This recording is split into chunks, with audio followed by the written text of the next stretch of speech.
Yo, check mic, check. Dinig ba ako? Dinig. Yan. Ang sarap ng pwesto ko dito. Yan. Yun oh. Dinig ba ako dyan? Dinig, dinig. Yun nga, what's up sa inyo mga mata?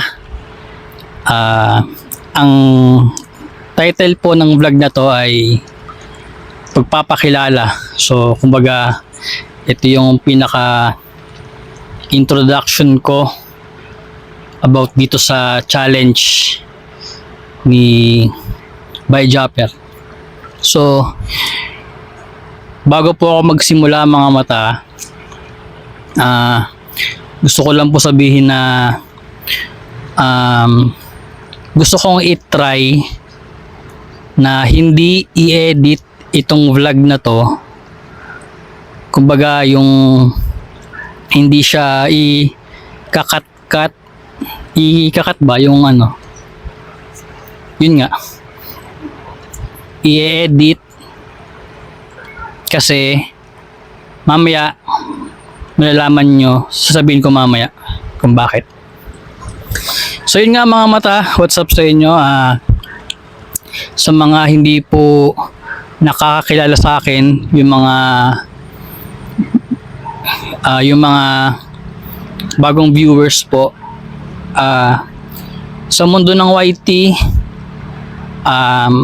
ako po si Ice Tubig TV. Yan. Secret weapon ni Byjapper simula pa noong 2020. Nababanggit naman niya sa mga vlog niya minsan, tsaka sa mga live niya. So yun nga.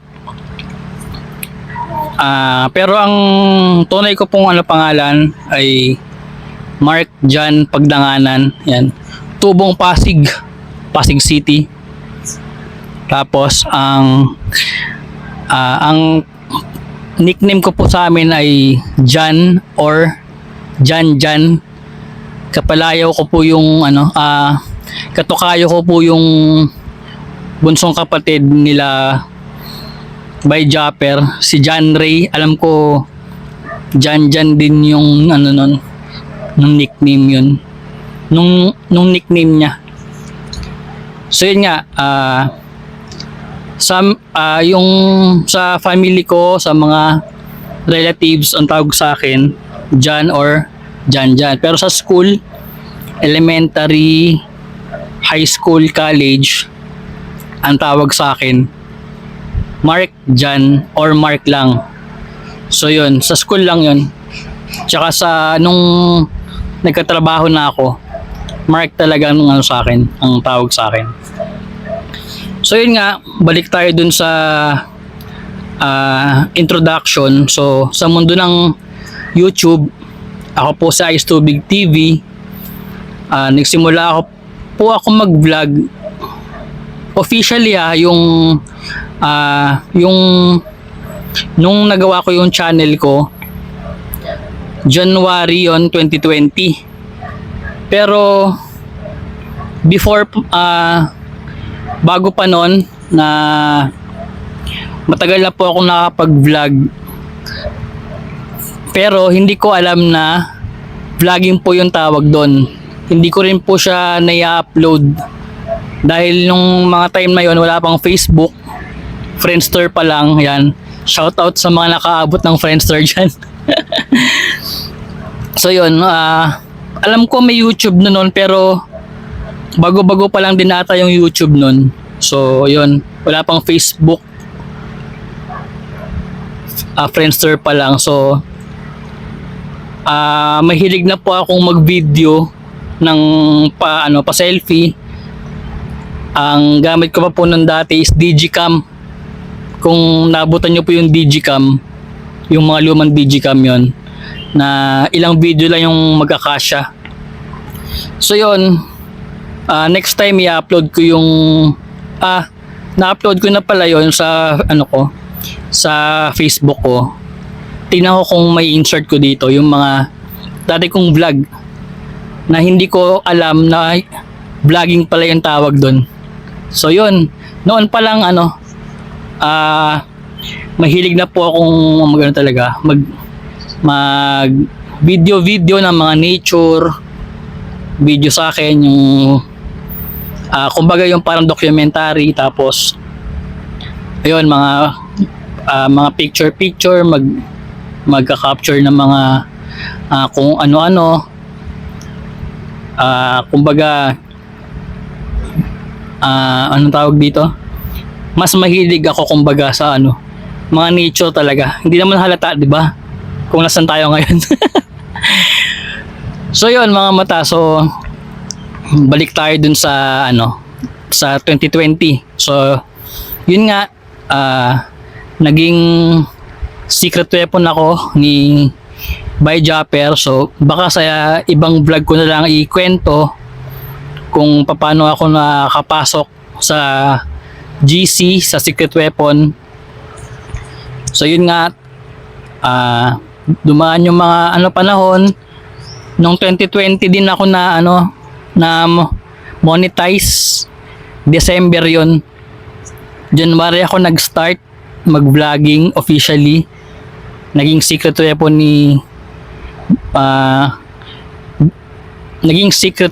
ni Japper Sniper. Tapos na-promote niya po ako. Alam ko, kung hindi ako nagkakamali sa pagkakaalala ko is November ata 2020 din. Check ko dun sa ko sa mga post ko. Basta nabuo po yung aking watch hour, tsaka yung mas naunang nabuo yung yung mga sub, anong tawag doon? Basta yun, yung nila, di ba, dalawa requirements nun. Yung sa views, nakalimutan ko yung isa. Basta yun, kailangan 1,000 subs ata yun. Tapos 4,000 watch hour. So yun, yung 4,000 watch hour ko, nabuo yun December. Nakalimutan ko lang yung date ng December. Basta ayun, parang naging pa Christmas or pa New Year na sa akin yun sa sa YouTube, yung ma-monetize. Excuse me. So yun nga mga mata, balik tayo sa nasabi ko kanina kung bakit ayokong i-cut itong vlog na to, itong video na to, kasi po hindi po to alam ng ibang mga viewers. Ang nakakaalam lang po nito is syempre yung pamilya ko po, yung mga ibang kamag-anak, tsaka yung mga ibang malalapit na kaibigan. So hindi po hindi po alam ng mga ibang viewers na ako po ay inborn na bulol or utal-utal. So yung bulol po tsaka yung utal-utal, yun po yung mga taong madalas maputol yung mga sinasabi. Tulad ko po ngayon, hindi po ako makapagsabi ng dire-diretso, kumbaga ba, yun. Kung maririnig nyo minsan sa mga bulol na yung yan, yung mga ganyan. Tapos yun nga, hindi ko rin alam sa akin bakit ako madaldal or nahilig sa pagbablog. Sa condition ko na yun, yung pa bulol-bulol tsaka yung pa utal-utal. Hindi ko po alam kung anong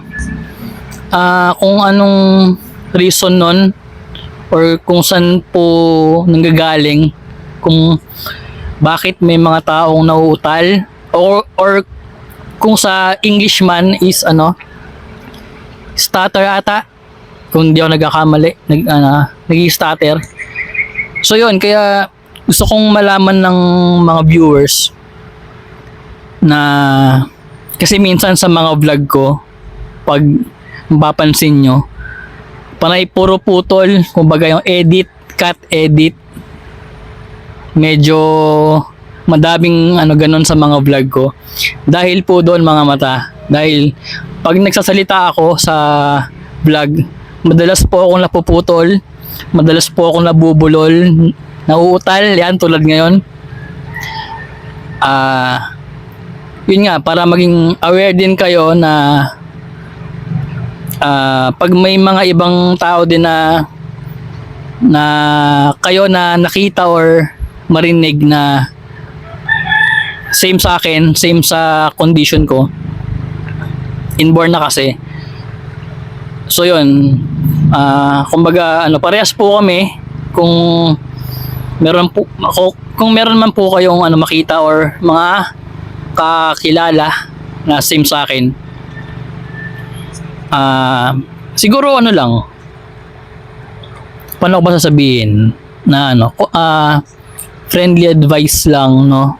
Kasi sa mga pag anong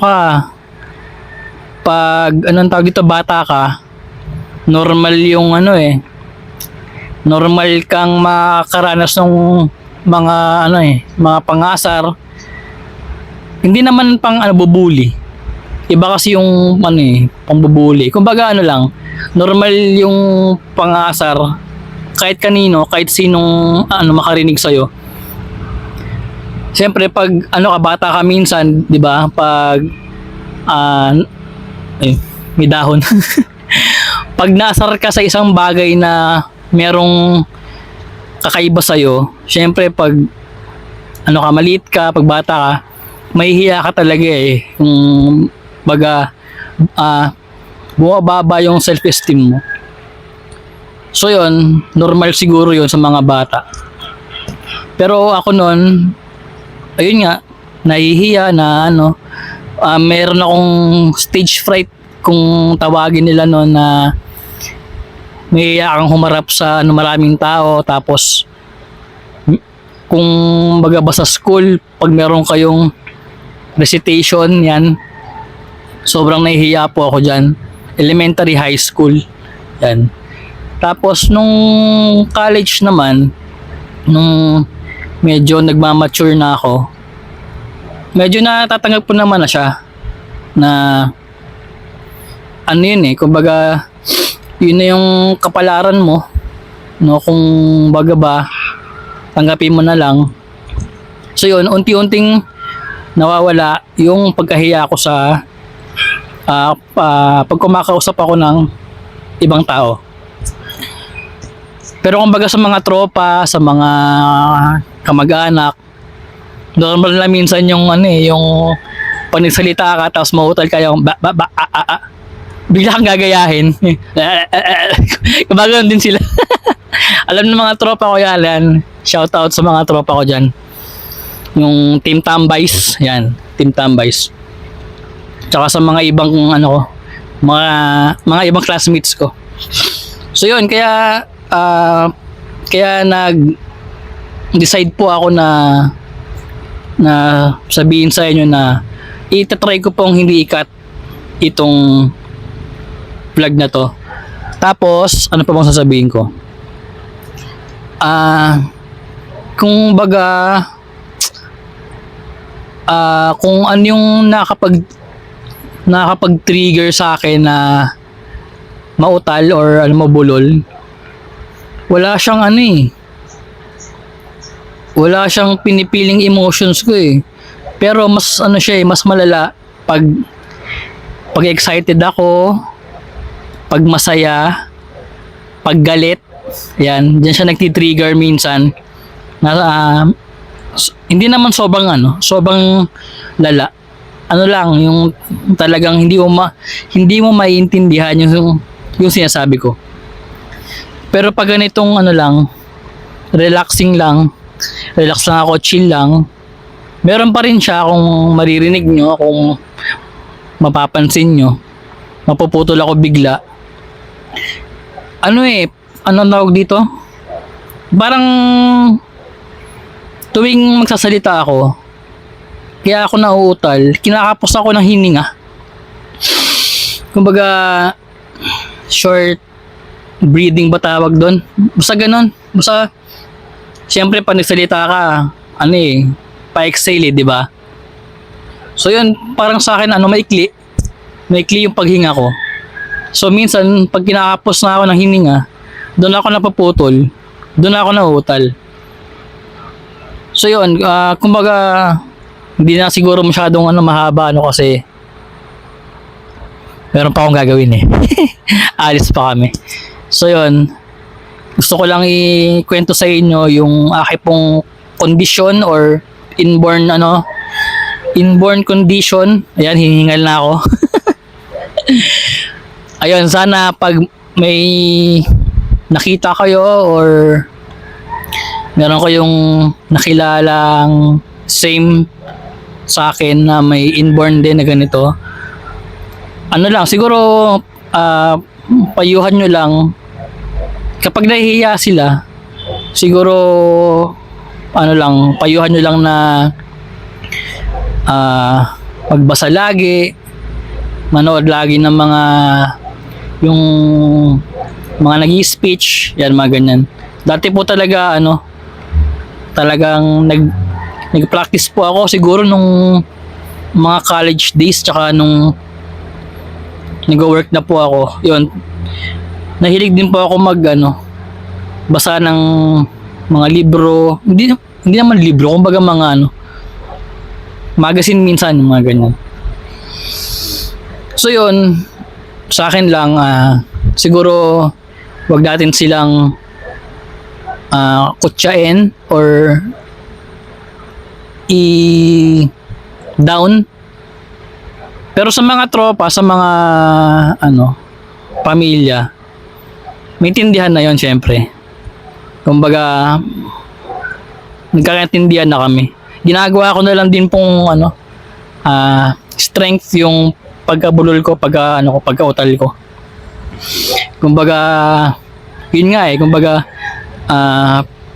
dahil sa pagkautal ko, pagkabulol ko, mas pinili ko pa mag-vlog, 'di ba? Para mas ma-practice pa ako magsalita ng dire-diretso, ng less yung pagkautal, pagkautal, tsaka pagkabulol. Ayan, sana po meron po kayong naiintindihan sa mga sinasabi ko. At sana naka-on yung mic ko. Naka-on ba? Ayun, naka-on naman yata. Silipin ko lang. Ayun, naka-on. So yun nga, yun lang yung vlog ko po na pagpapakilala. So maraming salamat po agad sa mga susuporta sa akin sa challenge ni By Japper Sniper. Ayan, By Japs, maraming salamat. Maraming salamat sa oportunidad. So yun, at good luck din po sa lahat ng mga kasali. Hindi ko po alam kung hanggang saan at hanggang lang yung kakayanin ko about sa challenge na to. Pero syempre, bilang inaccept ko yung challenge na to kasi ako talaga yung nag-request kay Bay na kung pwedeng sumali kay By Japper kasi bihira po kasi yung bihira po yung masaya sa ganitong oportunidad, no? Tapos bihira din si By Japper makaisip kung sino yung mga gusto niya isali. So ako, naglakas loob po talaga ako na magsabi sa kanya kasi sabi ko rin sa kanya na gusto ko rin maibalik yung confidence ko sa pagbablog kasi medyo nahinto po ako 2020, 21, 22, yan, medyo kalakasan ko po mag-vlog dito noon. Kung mapapanood niyo po yung mga luma kong vlog, madalas po ako mag-vlog dito sa ilog, dagat, yan, sa mga iba't ibang dito, mga lugar dito. By the way, mga mata, andito nga pala ako sa Barangay Take 2. Andito nga po take 3. Andito nga po pala ako sa Barangay Motag, Malayaklan. Yan. Meron po kasing bahay yung kapatid ng partner ko dito. Ayan, shout out po kay Doc Pareñas, Doktora Pareñas. Siya po yung parang ano man tawag dun, head doctor and municipal doctor yan dito sa may dito sa may Malayaklan dati, ngayon po sa Buruanga. Yan. So yan mga mata, wala lang akong ibang maisip na na maikwento. Basta sa ibang vlog na lang po siguro. So yun, sana naintindihan niyo po yung video na to, yung sa pagsasalita ko kasi yun nga, medyo medyo putol-putol. So tinatry ko naman kalmahan yung sarili ko kasi ngayon kasi yung feeling ko parang parang na-excite dahil nga sa challenge. Tapos ayun, na-excite din na kung ano yung vlog na magagawa ko pa sa mga susunod na araw. So yun mga mata, maraming salamat sa panonood nito at good luck ulit sa ating mga kasali. Lahat po, kahit yung mga big names na sa mundo ng YT ng So Weird family, yan. At yun nga, maraming salamat po ulit. Lalo kay may airplane. Lalo po kay by Japper Sniper, yan, sa oportunidad na makasali na ako sa wakas dito sa challenge mo. So yun mga mata, thank you. At kita-kits tayo sa mga susunod na araw sa mga ibang vlog pa. So yun na, mag-outro na ako. Yun. Yun nga pala, lagi kong pinapasalamatan si Lord. Lord, thank you sa lahat ng mga blessings, tsaka dito sa magandang nature na masarap mag-chill araw-araw. Wala kang pinipiling oras. Malamig na ilog. Yan, preskong hangin. Humahabol ka pa ng salita, burol ka na. Bye mga mata, maraming salamat. Peace out.